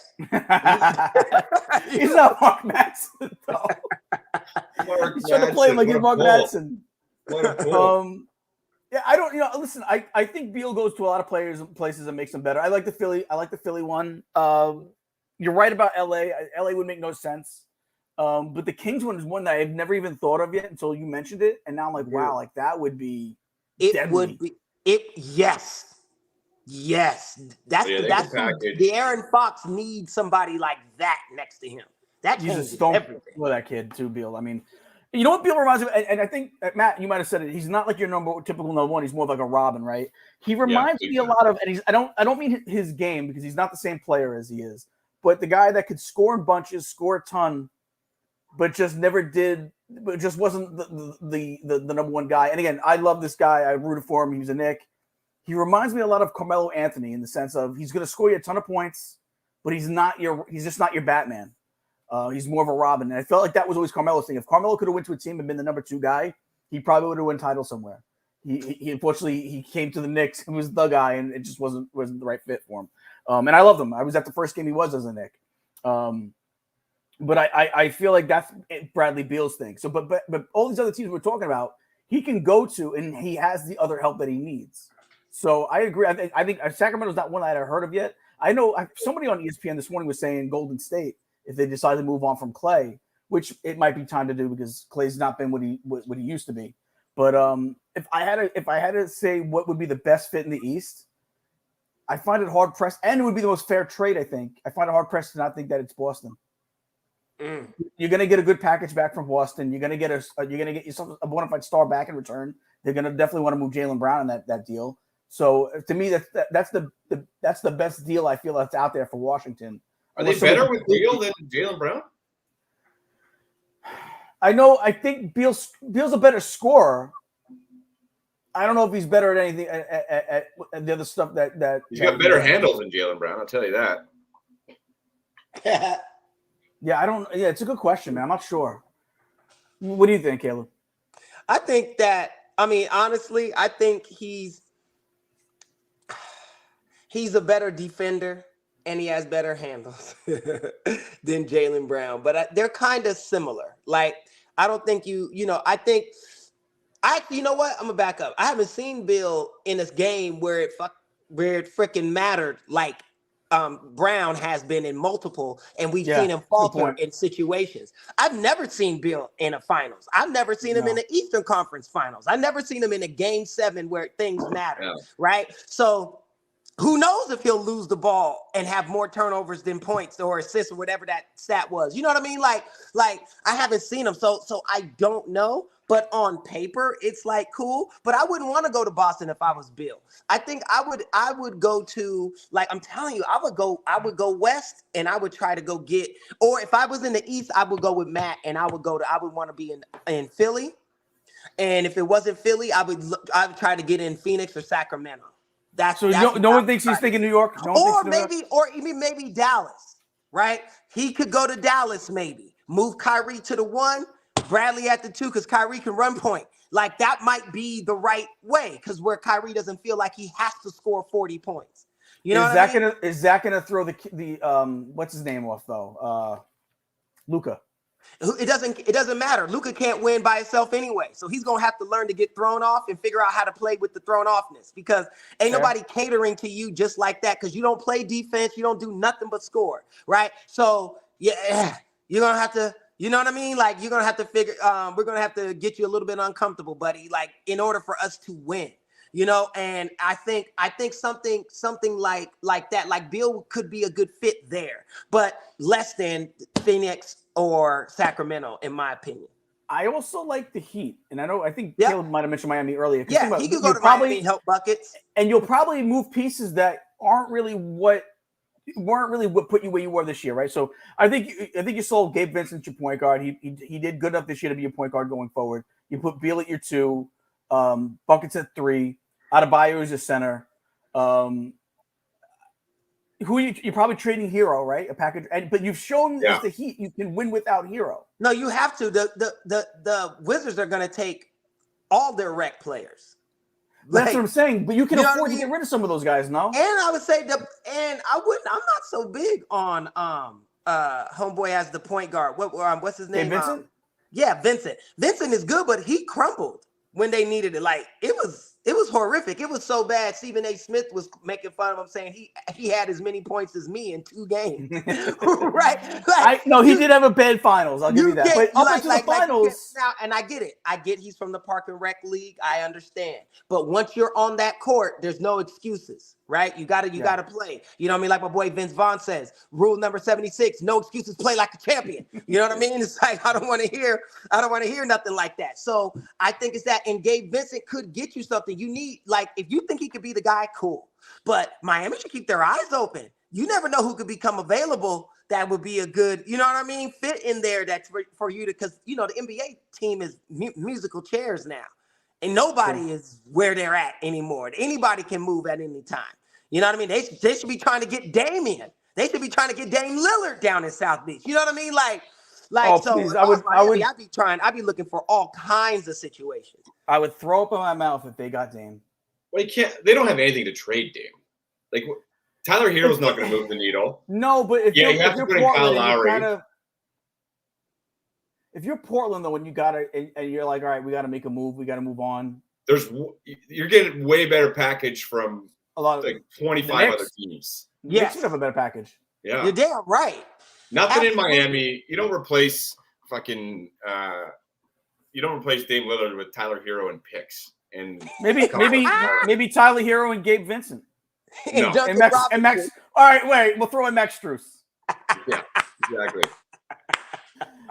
There's that. All right, so let's get to the next topic. Even more proof that 1 + 1 doesn't always equal 2. It always depends on what you're adding. That is true. So from one young superstar potentially getting traded to another, there's rumors that you could see him going for the second pick, Zion Williamson. And you're just hearing in general, it sounds like Zion Williamson might be the year that they finally decide to move him. With playing less games and missing more games than he's played, maybe it is the move. Do we think it happens this year finally? No. Why do you keep him? They're going to keep him at least for this season because they've already spent so much money on him. And last year, to be fair, while he was playing, they were tied for first. Yeah. Small sample, though. Small sample. Don't matter. Awesome. I love that team when he's there. I love that team. In January, they were in first place. So that's an argument to be had that if he was healthy, this would have happened. So I think he gets one more season. If it goes again the same way, he's done. he'll be out. And I don't think the market will be there for him like he would expect. That's what I would say, because they're going to say he's out of shape. He doesn't take it serious. You can't do that today. And he's being more known for his extracurricular activities than for the thing they pay him millions and millions of dollars to do. If there was a team, before we go to Matt real quick, Caleeb, you give me your answer on this. If there was a team that was going to go out there and trade for him, that needed to trade for him or wanted to trade for him, who would it be? And what would be the best fit? Who should make a call for him? Charlotte is interesting because Henderson and Charlotte can use a name that moves the needle like that.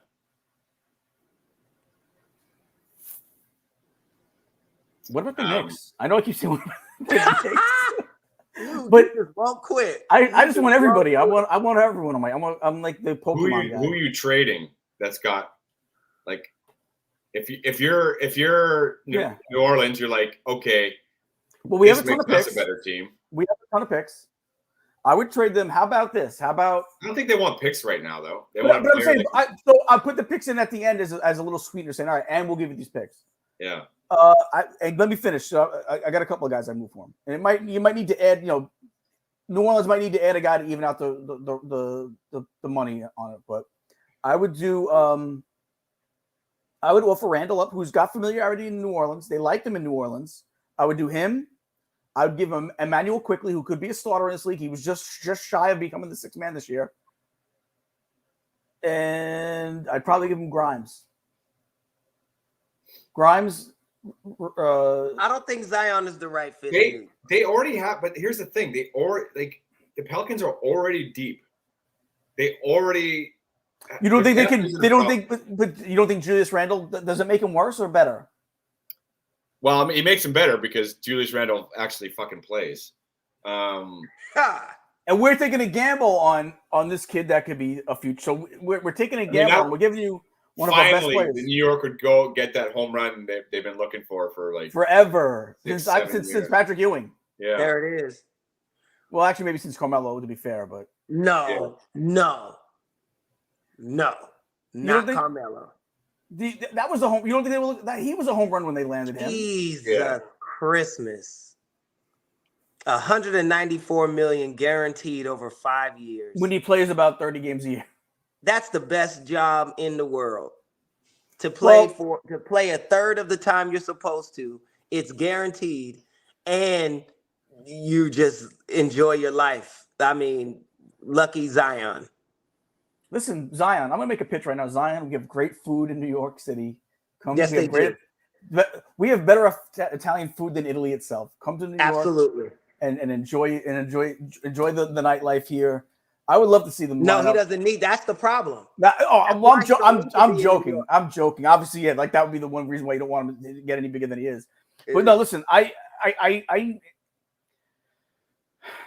feel like, you know what it is? I think I'll tell you what it is. It's being a Knicks fan is always thinking you're in on any star, but never really having a shot at the star. It's like you hear rumors that the pretty girl wants you to ask her to the prom, but then you ask and she says no. And then you hear the next year the pretty girl in the school wants you to ask her to the school dance. You ask her, she says no. Every year we're like right in the mix with every available player in the league, whether it be trade or free agency. And they always at the last minute turn us down for the other guy that, the captain of the football team instead. And it's like every year it happens to us. Here's what I'll say about that analogy. You guys suck ass. Your owners, but that's why we've sucked ass. We haven't been able to get a good player to come here and play. I don't get it. It's Madison Square Garden. Does that mean anything anymore? James Dolan. But he's been hands off lately. He has to be. Yes. So think about this though. Think about this, right? Because that's similar to the Dallas Cowboys. But why does all free agents, if they get the call, even Debo, somebody said, "Ooh, you would look great in a star helmet," and he said something like "Sign me up" or something crazy, right? And I was like, "Don't go, hell no!" Like, I don't want to see Debo in Dallas, right? Because I'm like, "Oh my God, they would be killing it." Everybody wants to go play for Dallas, and they never win. How come nobody wants to go to New York? Think about that. And the same thing, if you play for Dallas, you get all the extracurriculars. And I'm not talking nightlife stuff. I'm talking business. I'm talking endorsements and all that, right? If Dak Prescott was a halfway decent quarterback, do you know how much stuff he would get? And I don't live in Texas. I'm sure he's on all kinds of commercials that we never see in California. You know what I mean? Mm-hmm. So New York, are you kidding? To be the guy on the Knicks, just what you get. So Zion should want to go there. Anybody should want to go there. Also, his buddy's there, RJ Barrett. RJ Barrett, don't nobody even care about RJ Barrett. But him and RJ Barrett played college ball together. They've been friends for a long time. That would be a guy that might move the needle for him. Let me put it this way. He'd want RJ Barrett to not be part of that package. But why doesn't anybody want to go to New York? Think about that. Like, who turns down the Yankees? Nobody. No. Like, they were like, even Johnny Damon, he had to cut his hair and shave his beard. Captain Caveman. He was like, forget it. I'm going to the pinstripes. You know what I mean? Like it's there's certain franchises that when they call, you pull up. Nobody turns them down, pretty much. But for whatever reason, New York doesn't like. What is going on? I think it's exactly what Matt said. I really don't understand it. I really think it's what Matt said. I don't know how much press he gets out on the West Coast for being a bad owner, but here on the East Coast, it's pretty well known that James Dolan is maybe the worst owner in all of sports. Now, why I don't know I do know because he meddles. He always says the wrong thing.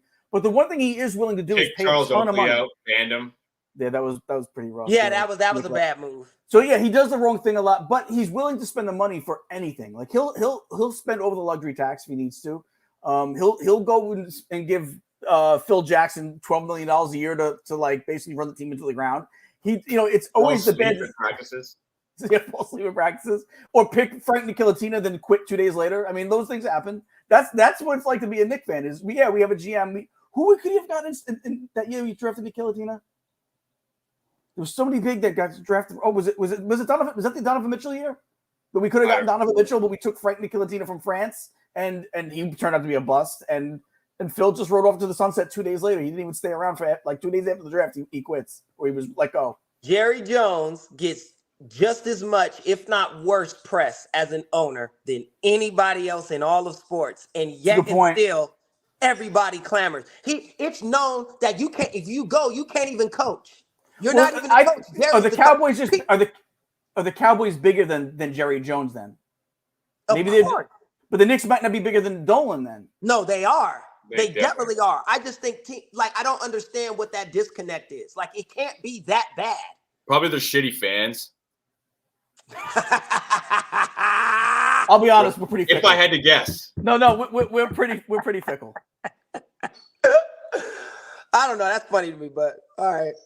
All right, so yeah, let's get on to the next one. So it looks like, anyway, are we all the consensus Zion's there, at least for this year? Yeah, for this year. I think they got to keep him. Matt, what do you think they move him? I mean, God, I would love to get rid of, if that was my team, I would love to get rid of him. He doesn't fucking play, man. I guess I swear too much, but God damn it. But true. He's so good. He was so good when he was playing. I think you're probably knee-jerk reaction if you trade him this year. Although Scoot Henderson is real nice. Yeah, and that's the guy they're looking at draft if they can move up the draft board. Yeah. I think you probably hang on to him. Because, listen. You run it back one more time. If he puts it together, wouldn't you really – listen, Griffin, who's the GM over there, you trade him, right? You get a decent package for him, right? You get – maybe it is the Knicks. You get a Julius Randle and, you get some nice players back. All right, yeah, we did well. But then he blows up into being what everyone thought he was going to be in the draft, and a 30-point player, 30 points on average, 10 rebounds, 5 assists. That's good. That's going to be tough for Griffin to live down at that point. Yeah, you're right. So now is he kind of and here's the other thing that we haven't mentioned. Maybe he's been banged up so much because he doesn't really want to play in New Orleans, and he's kind of like looking to get his way out. Well, I'll tell you what, he's not going to win any fitness awards. No, he's definitely not. That's not nice. Come on, Matt. That's not nice. Well, I'm just saying, like, he likes to but eat. It's true though. Like, that's you fine. can't. We can't. He loves his carbs, man. You can tell. You're serious about working or like getting better. You know what I mean? Yeah, it's like when you play when you're an athlete and you get paid millions and millions of dollars to do what you do, unless you're playing golf or darts or something where your physique doesn't really matter. Charles was okay. You should he take did all right. Charles Barkley did all right. He was never really in shape. Well, I mean, even Luka got fucking blasted this year because he came into camp out of shape again too, and he admitted it. Because a lot of these guys play themselves into shape after 20. Like James Harden does it every year now, where he comes into camp and you're like, "Ee, strip club's been treating him well." Yeah, it's crazy though. I'm like, come on, you guys. Like, it's ridiculous. You know what I mean? And it's to me, it's a disrespect to it. And that's why you're retiring off of a fractured bone in your foot, right? Because you don't take care of yourself, and that thing becomes a nagging injury that never goes away, and now you can't play, and now you got the Bill Walton. And not to put Bill Walton in that, but like that sort of thing. It's just like you have to do this. It's what ended Shaq's career. Had Shaq actually taken care of himself over the summers like Kobe was stressing, Shaq would have been okay. But Shaq wanted to take the whole summer off, and he said, I don't need to get up for these bums. So he wouldn't be ready until Christmas time. But what he was doing was damaging his body. It took 10 years off his career. The Babe Ruth effect. Yeah, man. It's like, come on, dude. You know, could you imagine if Shaq was all muscle? Could you imagine if Shaq was muscle? He was at one time when he was first on Orlando. In Orlando, yeah, you're right. Oh my gosh, man. Yeah. He was nasty back then, man. Yeah, he was nasty with the Lakers too. I'm not saying he wasn't, but he was. No. That year, 1999, 2000, 2001, 2002, all of those years, man, it was insane. It was just insane. He just got so arrogant. He was like, nobody can stop me. I don't need to get up for these bums. They couldn't though. But you almost imagine how much better he could have been had he stayed in the There it is. Had you been dedicated. That's what Kobe always said. Yeah. And that's why Shaq be hating on Jokic, because he's hearing everybody talk about Jokic, the greatest big man of all time. And Jokic himself is kind of soft. He's not in any great shape, you know? But all right, you know what? Before we get to the next topic, because this is something we didn't really cover yet, because I wanted to wait till we had either Matt or Nigel on, and we hadn't had him on really to talk about it, is how do you feel about what's going on with the offseason for Toronto? I have trust in Masai. What do you feel about the coach? Yeah, again, I've trust in Masai. If that's the guy that they're after, and they like to think outside the box a lot of the times. Yeah, I'm gonna roll with him, man. I'm gonna roll with him. This is not the same team that drafted Rafael Ruggiero over Iguodala or name another Bargnani. Well, I mean, you shafted the Knicks for him. You at least got something for him. We got 2 first-round picks out of that. Yeah, I mean, Bargnani, that was a tough. You win the draft lottery, and he was the consensus number 1 guy, though. You can't take him. Anybody would have taken him. And that was the year he was that was the number 1 pick. So that wasn't like ideal. But yeah, we'll see. I'm fine replacing Freddie. They're gonna make a trade, I think, with one of their wings. They got to finally. Yeah, and so I'm just kind of I'm in wait and see mode, but I trust Masai. He's my guy. All right. Let's get into it. We're not going to talk about Toronto for the rest of today, but we will talk about the Charlotte Hornets. What's their offseason outlook look like for you, Caleb? What's some of the stuff they need to do? I know we got to the depth chart and stuff, so Patty wants to put some stuff up. What do you think? Now this, to be fair, this depth chart is not highly accurate because it doesn't have LaMelo Ball on there. Right. So having said that, I already scorned Patty before we got on the show. When I saw the stats, I said, hey, wait a second, this isn't accurate because there's no LaMelo Ball. Well, he's been punished for it, so we'll get into that later. But what do we need Charlotte to do to be able to make some noise this offseason? Or is this one of those years where it's like, just kind of get LaMelo Ball back and kind of see what you got? Where do you go with if you're them? They just have to develop their team identity, who they're going to be, and go. Because what happened, where they're not advancing like the other teams. The Kings were in the same spot. They feel stagnant to me. Right. The Yeah. team, the Kings were in the same spot 3 seasons ago. Now we're talking about the Kings potentially being a championship winner in the next 3 seasons. Even people are talking about OKC, what they have, what they've built, and where they're going, right? So, like the teams that were rebuilding, Charlotte was in the mix with all of them, but they've all gone on and surpassed them, and Charlotte seems to be in the same spot. Even Orlando. Right? Is it Love that, what so they're like doing. and Detroit? Like I don't know what's going on in Charlotte. I don't know if it's because Mike is leaving or gonna sell the team or not or whatever, but they're not advancing in the way that I think that they should. So they need a whole revamp over there. You know what I mean? And it's so bad that I don't even really know what to say that they should do. All I know is that whatever they're doing, they should do the opposite of that. You know what it is you're right, because they don't have if you look at their roster, put it really up really quick for a second, Pat. If you look at their roster, and obviously we add LaMelo Ball to this, Terry Rozier, Kelly Oubre, Gordon Hayward. Terry can ball. Oubre can ball. That's what I'm saying. It's not a So can Hayward. Yeah, that's what I'm saying. I mean, Hayward's had some injuries, but he is what he is. It's not the type of squad you look at. Okay, you look at that team and say, okay, that's not a playoff contender, but they're not like a top a bottom 5 seed, a bottom 5 team either. So they're kind of in that middle where it's like, how do you get better? Because it's almost that number 2 pick is going to help. And yeah, then it will. But you could also do if you're feeling frisky, you could do you could package Gordon Hayward with the number 2. And get a real nice kind of star somewhere. Well, the talk is there. That's the talk with Zion is that they want to move him up for that. I don't know, man. Yeah, they got some options. I mean, health is the biggest thing with that team. But yeah. They're like they're a mash unit. They're a mash unit. I think I'm going to be honest, and I feel bad saying this. I feel bad for Charlotte to say this, but I think they're 1 year away from LaMelo wanting a change of scenery. Oh, he already wants to change the scenery. Are you kidding? I mean, has he publicly said that? But he wants to be a Laker. I get that, but 1,000%. He's going to do whatever he can to get to LA, and he'll be able to, because by the time he wants to go there, LeBron is leaving. AD will be leaving because AD don't have it. I know he's young, but he's going to be early retiree here too. He's 176 years old in basketball years. Like it's done. You know what I mean? Yeah. Like seriously. So I give him 2 more seasons at being at who he is, and then I think that's going to die down, and they're going to bring in a LaMelo. He'll be more mature then. I just mean mature as a player, not as a man. I don't know who he is as a person. Yeah, I'm just saying as his skill set, and I think he's phenomenal. I think he's the best ball out of the family. Yes. And I think he'll want to come to LA without a doubt. And I think the Lakers will want him too, because they'll need a name like that.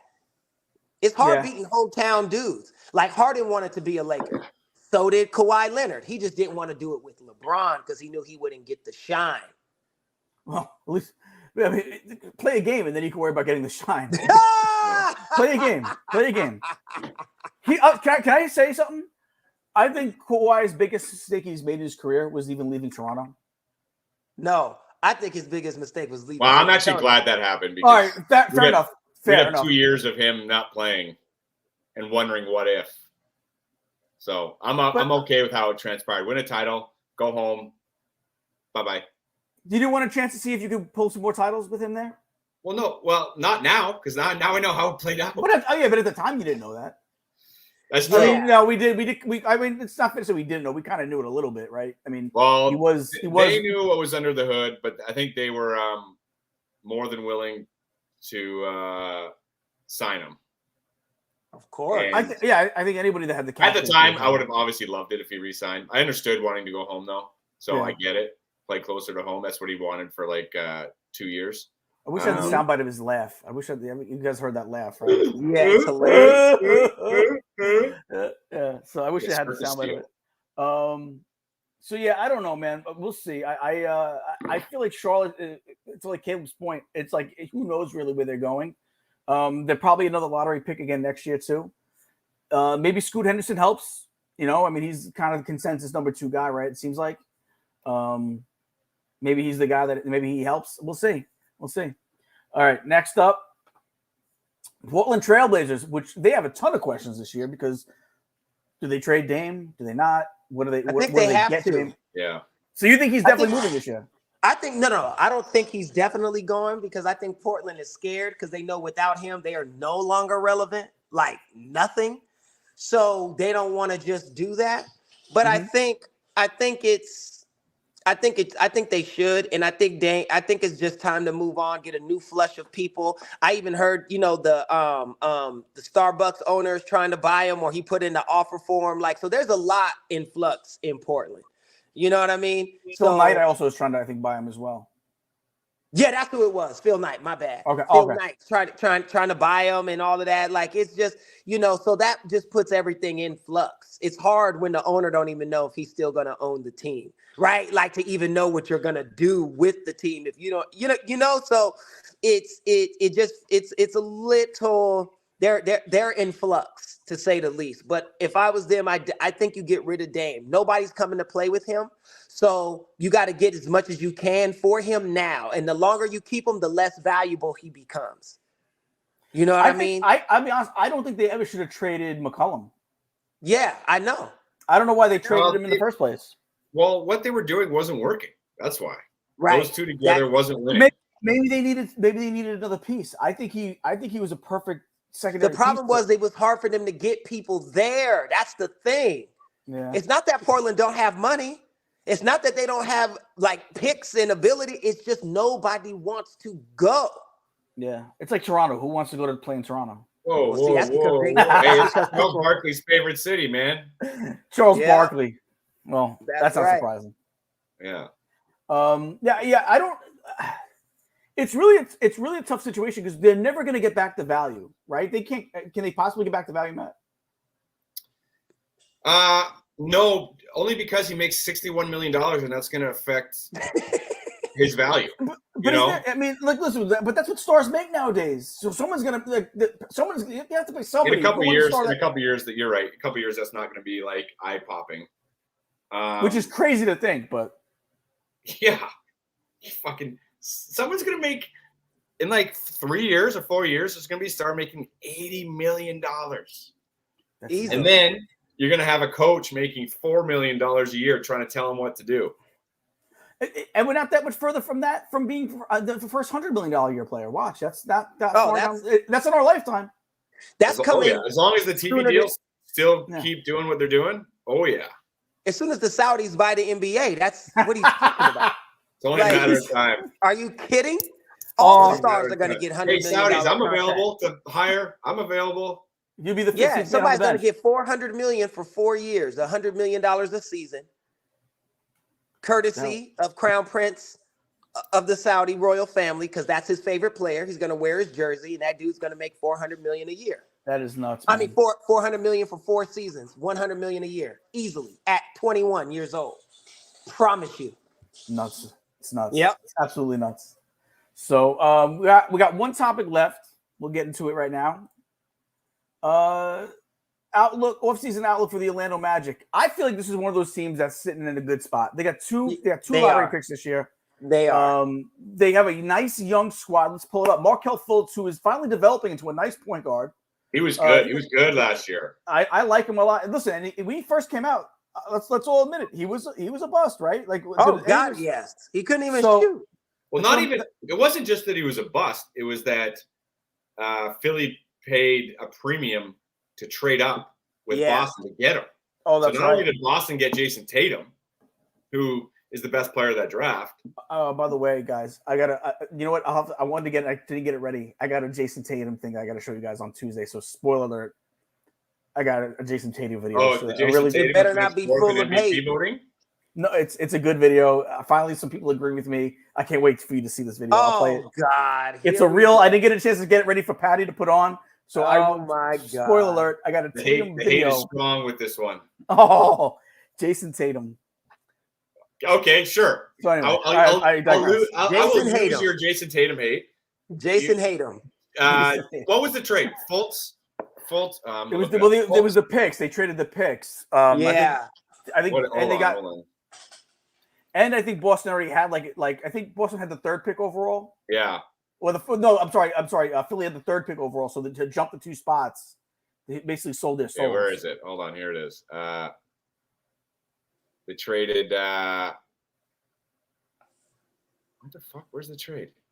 Oh,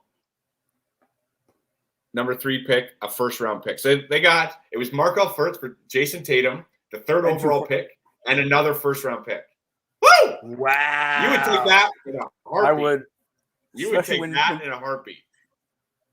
Yeah. Yeah. And I mean, listen, Yeah. it worked out. They got a guy that's pretty good some of the time. So, listen, as much hate as I give Jason Tatum, I take him on my team. I get he's a good player. You know where has Jason Tatum been in the last 3 seasons? I don't want to talk about it. Okay. Yeah. You know what I Eastern mean? Conference Like, come Finals, on. NBA Finals. I mean, geez, man. I don't want to talk about that. I know. Listen, it's not like he has the record for most points in a game 7. And actually, yeah, he does 51. Yeah, in the second round, maybe in the second round. I didn't say what round. Game 7, 51. Nights. Oh God. Okay, let's go back to Orlando. All right, back to Orlando. You get distracted with your hate. I'm sorry. All right, back to Orlando. What are you saying now? We're talking about Markel Fultz. Yeah, I like Fultz. I think Fultz is good. He's a good point guard. I like to see another year with him. But like you said, they have options. They got really nice pieces. Wendell Carter, what's his face? Rookie of the year. Pull it up real quick. Yeah. Banchero. Franz Wagner. Yeah. Like Gary Harris is nice. Fultz, Jalen Suggs coming off the bench. Cool. You know what? I wanted the Raptors to get Suggs so bad. You know, I heard that from a lot of Raptor fans. I know. It's so weird. I actually know probably like 6 of my friends are all Raptor fans because it turns out as much as I dislike Canada, I have a lot of friends in Canada. It seems like. Yeah. I apologize. I was just joking. I don't hate Canada. Yeah, I'm not taking that. Not accepted. Sorry, you don't accept that. Sorry. Yeah. So anyway, but I happen to know a lot of people from Canada, so they all rally around the Raptors, no matter where they're from. It seems like they're all Raptors fans. Yeah. So it seems like that was a consensus pick. Everybody thought you guys were going to get Suggs. Yeah. And then didn't. So. And I'm happy we didn't because I think Scotty Barnes is way better than Suggs. Oh, Scotty Barnes, yeah, Scotty Barnes is phenomenal. But at the time, like Suggs is he's a nice player. He's a good defender. He hasn't been really the shooter or scorer that he was kind of projected to be, but it's still a nice depth piece and a good trade option too. And you have 2 lottery picks. So they have a lot of options they can do. I just hope they don't do like some knee-jerk home run. Like dumbass trade? Yeah, I would like to see them be a little more patient and a little more aggressive this year. What about you, Caleb? What do you think? I agree. You know, I think Orlando is in a really, really good spot. I think I really think that they're one player like Bradley Beal might be good there, right? And it would be his team. Right. But it's but he's there where he's the best player by a little bit. Within 2 seasons, it will be a competition.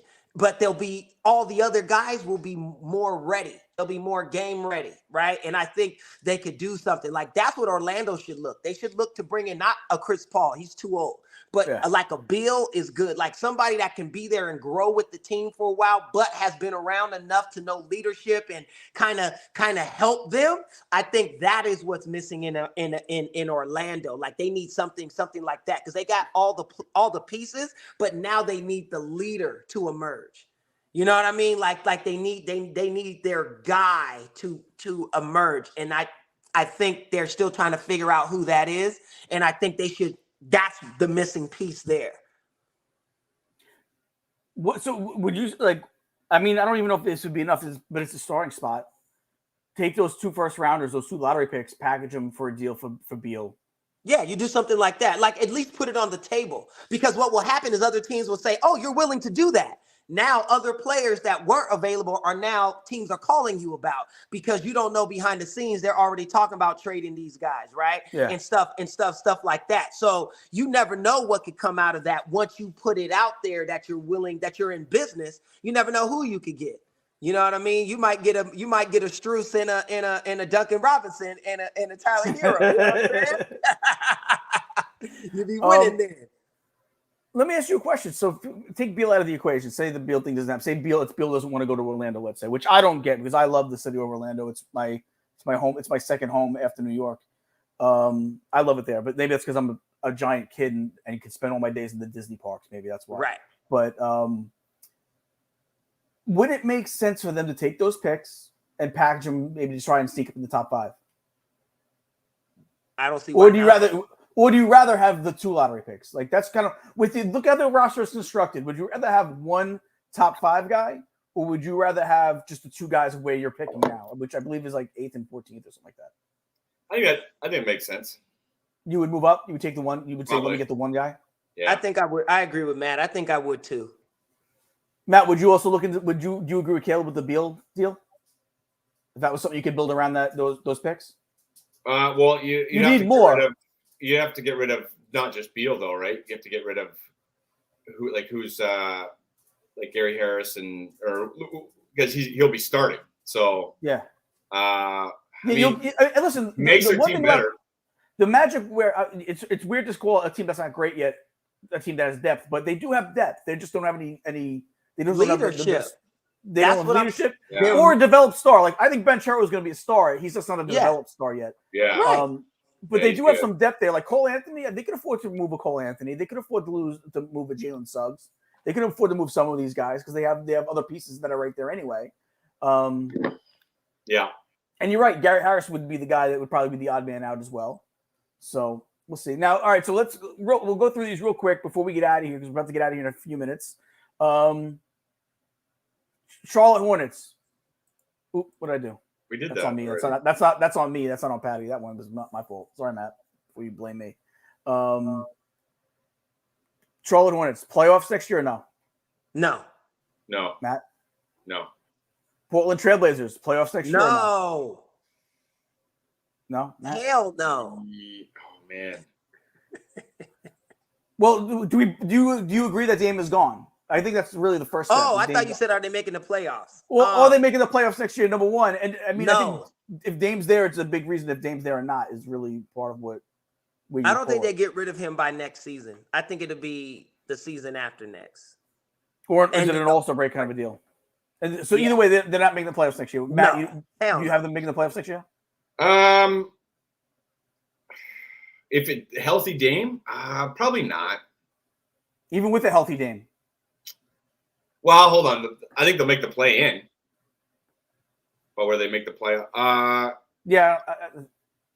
I don't know. Too much of a question mark. Like I don't know what you're getting for him. I like Anthony Simons. He's great, and whatever the pick they get. Yeah, fuck it. Yeah, they make the playoffs. Why not? Let's got him in the playoffs. All right. Yeah. Let's mark that one down. Yeah.